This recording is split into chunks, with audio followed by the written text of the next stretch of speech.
Sesi foto dulu. Mandiri aja. Ya. Bismillahirrahmanirrahim. Assalamualaikum warahmatullahi wabarakatuh. Sebelum saya mempresentasikan tentang Ghazul Fikri ini, sebelumnya saya perkenalkan kawan-kawan saya dari kelompok 2. Pertama itu sudah kenal ya, sering kita sebut-sebut dan bahkan di sejarah BKKR ini ada Istiqomah. Itu ya, Istiqomah ya, Teh Istiqomah. Yang kedua Teh Windy, yang ketiga Teh Fairuz, yang keempat Kang Nur Rahman. Ini kedua kita ya, Kang Nanang Kosim dan beliau seorang kori luar biasa. Amin. Subhanallah. Dan ini mas kita ya, Kang Jamal kayak gitu. Insyaallah. Nah, nanti kita tentang Ghazul Fikri ya, tadi luar biasa sebenarnya tentang Ghazul Fikri yang disampaikan oleh Regu 3, kelompok 3, luar biasa mengupas tuntas gitu. Sebenarnya kita tidak harus menyelesaikan, itu diselesaikan oleh kelompok 3. Tapi nggak apa-apa. Ini dari kelompok 2. Sebenarnya tentang Ghazul Fikri ini sudah diingatkan dari zaman dulu ketika zaman Belanda. Ya kan? Ketika bagaimana mungkin kita flashback sebentar, ketika Belanda ingin menentukan Aceh, pernah ya dengan namanya Snowgronya, ya bagaimana dia untuk menentukan Aceh, untuk menentukan waktu itu negara Islam ya, kerajaan Islam yang susah ditundukkan. Nah, itu salah satu strateginya adalah bagaimana dia membau dengan umat Islam. Oke, mungkin Kang Nanang silahkan untuk menjelaskan selanjutnya tentang Ghazul Fikri dari kelompok 2. Silakan. Iya, terima kasih pada Kang Asad sudah memberikan waktunya. Sedikit saya menyampaikan.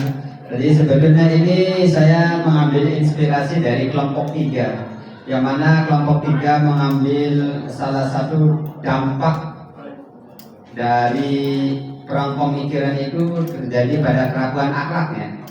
Nah, kalau nggak salah tadi saya ini. Oleh karena itu saya terinspirasi, maka kelompok kami langsung mengambil spesifiknya apa yang bisa merusak akhlak daripada negara kita, sehingga perang pemikiran di Indonesia akan dikalahkan oleh Barat. Salah satunya anak kita di zaman sekarang ya, teknologi yang canggih yang semakin mudah didapatkan adalah dengan adanya gadget. Salah satu gadget ini dampaknya sungguh luar biasa sekali. Ini bisa membawa kemunduran akhlak bagi generasi bangsa kalau kita tidak diawasi.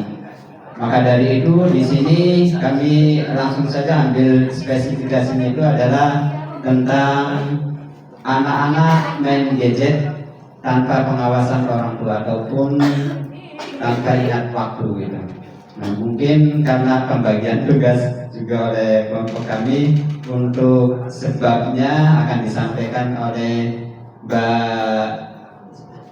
Mbak Istiqomah. Ya, silakan Mbak Istiqomah. Nanti saya menghibur.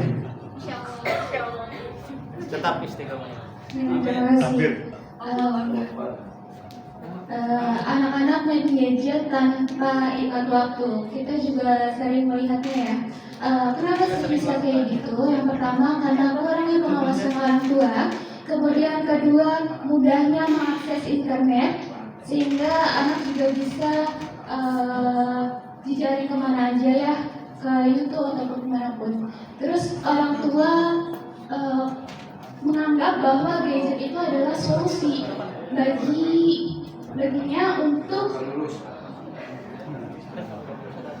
ya, intinya itu gadget itu sebagai mainannya anak-anak muda itu bukan, dan akan dilanjutkan oleh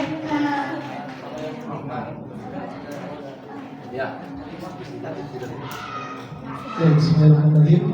Sedikit mengulas kembali apa yang tadi dibahas, karena saya ada perlu kami bahas kembali. Di situ terkait dulu fikri, yang dimana di sini perang pemikiran Kalau kita juga melihat kembali yang sudah disampaikan oleh kelompok 3, itu mengubah cara pandang yang menjadi kebiasaan umat Islam khususnya yang memang itu akidahnya kuat. Jadi dengan pemikiran ini mengubah sikap, perilaku, bahkan ada masalahnya dengan kebiasaan baik-baiknya didahului dengan perkembangan zaman yang sekarang lebih pesat dengan adanya teknologi dan juga gadget yang ada di zaman sekarang. Nah, di sini bisa terjadi kembali kenapa bisa terjadi?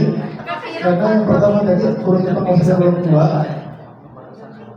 yang dimana pengawasan orang tua ini berkaitan juga dengan yang ketiga orang tua menganggap diri sebagai solusi, yang dimana kita juga tahu orang tua itu, orang tua ayah bekerja di luar rumah, ibu kebanyakan juga di rumah tangga banyak pekerjaan rumahnya, yang dimana terkadang memang lelah dengan pekerjaan rumah tangga yang segitu banyaknya dan banyak anak juga yang harus diperhatikan, tidak hanya satu dua bahkan.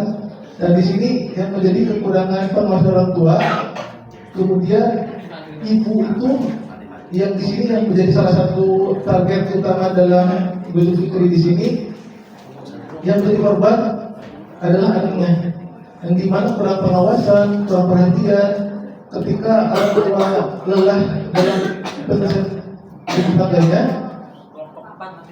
itu menjadi anak ketika butuh pelindungan, butuh perhatian orang tua, menganggap ketika hal itu sudah diberikan, walaupun memang sehari dengan ibu orang tua, tapi ketika si ibu itu misalkan tidak bisa mendampingi, gadget itu menjadi solusi. Yang bahkan itu tuh seharusnya bisa dipikirkan kembali, apa sih selain gadget yang bisa diberikan untuk anak? Karena kita bisa lihat saat sekarang ini anak-anak bahkan dari mulai usia 2 tahun pun itu udah mulai bisa melihat dan mempelajari apa yang dilihat oleh orang tua. Nah, yang ini juga orang tua itu terkadang menggunakan handphone di hadapan orang anak-anaknya, menggunakan handphone dengan waktu yang tidak baik dan juga di hadapan orang anak-anak, di hadapan anak-anaknya.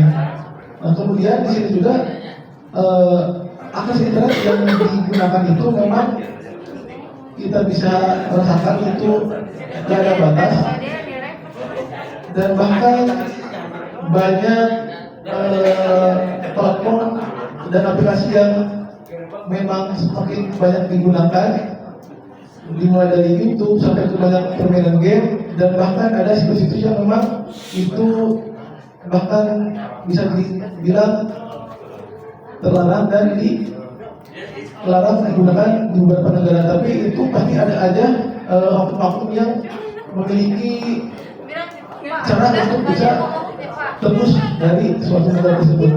Nah, ini menjadi salah satu alasan kenapa anak-anak ini menjadi salah satu korban dari Idul Fitri. Kemudian mungkin ada yang kedua ini, setelah adanya alasannya kenapa, awalnya kenapa, ada dampak yang timbul dari perkembangan gadget ini. Mungkin akan disampaikan oleh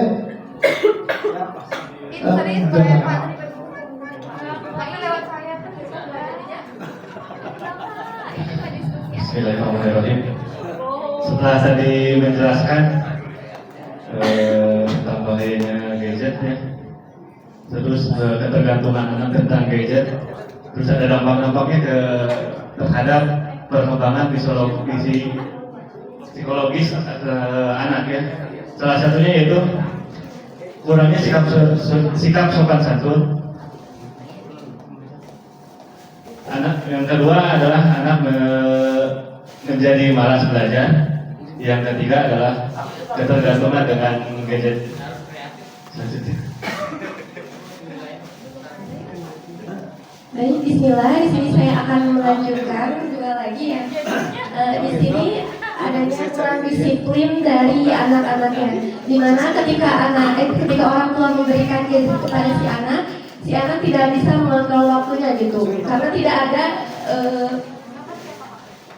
tidak ada batasan waktu yang diberikan oleh orang tua gitu. Selanjutnya yang terakhir, emosional anak tidak stabil, di mana ya ini pengalaman pribadi, mungkin saya mempunyai seorang sepupu gitu, yaitu udah ketergantungan kepada handphone, di mana ketika orang tuanya tidak ngasih handphone, si anak itu malah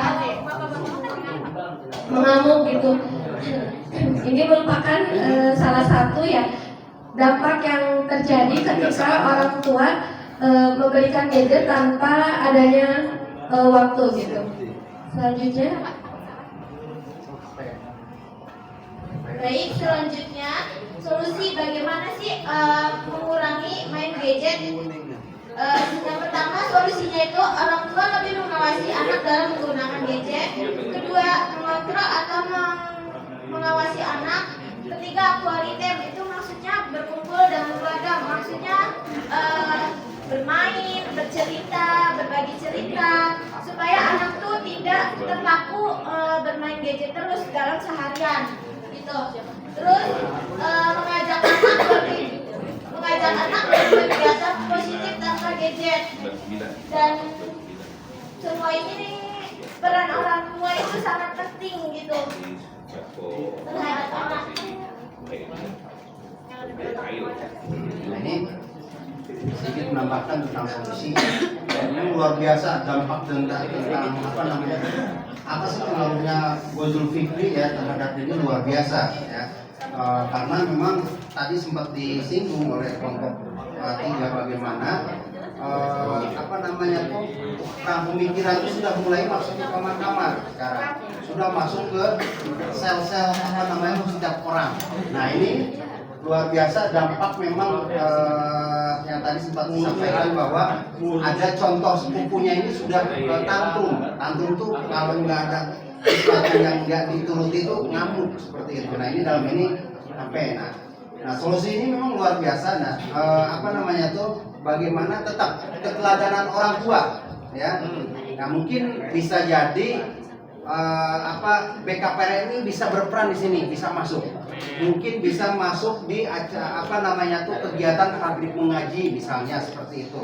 Ya, jadi orang tuanya ikut juga maghrib mengaji ya, dari maghrib sampai isya, stop semua HP, stop semua TV misal seperti itu ya, supaya memang nanti juga ada quality time-nya, bagaimana emosi anak bisa terbangun, kita seperti itu.